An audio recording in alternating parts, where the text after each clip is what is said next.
Olá, eu sou Fabrício Velic, seja muito bem-vindo e muito bem-vinda novamente ao meu canal. Provavelmente você já deve ter ouvido falar sobre as igrejas pentecostais, mas por acaso você já ouviu falar sobre as ondas do movimento pentecostal?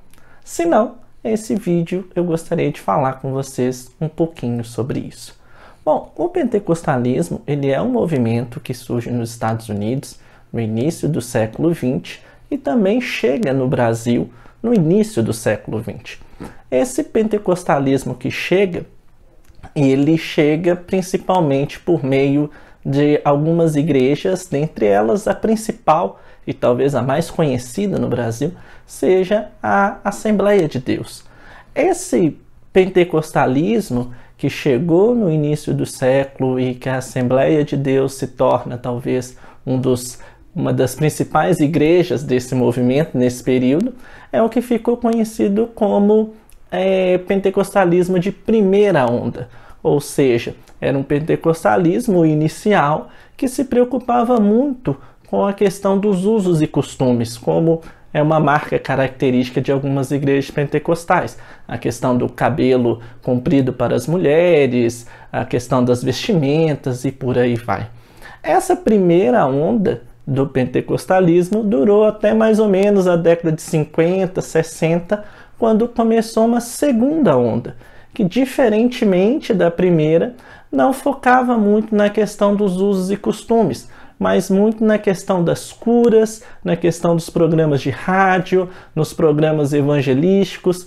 Dentre essas igrejas que surgiram na segunda onda, talvez a mais conhecida seja a Igreja do Evangelho Quadrangular.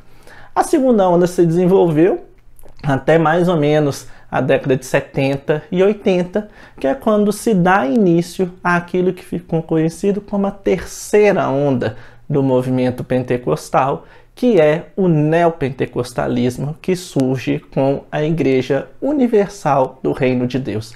Então, nesse sentido, nós temos no pentecostalismo brasileiro o que é conhecido como essas três ondas.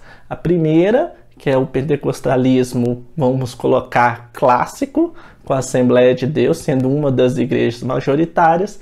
A segunda onda, com as igrejas quadrangular, um exemplo delas, e o neopentecostalismo, que é o pentecostalismo de terceira onda, embora eu particularmente não considero o movimento neopentecostal como parte do pentecostalismo, porque as doutrinas são muito diferentes. Como vocês devem saber e já devem ter percebido, o neopentecostalismo foca muito numa teologia da prosperidade, nas lutas contra as religiões de matrizes africanas, um sincretismo religioso muito grande. Então isso destoa muito da proposta do movimento pentecostal. Mas isso talvez seja assunto para um outro vídeo. No mais, era isso que eu gostaria de falar com vocês. Eu espero que tenha ficado claro, espero que vocês tenham compreendido essa questão da divisão das três ondas do movimento pentecostal no Brasil. Então é isso, até a próxima. Fica o convite para você se inscrever no meu canal.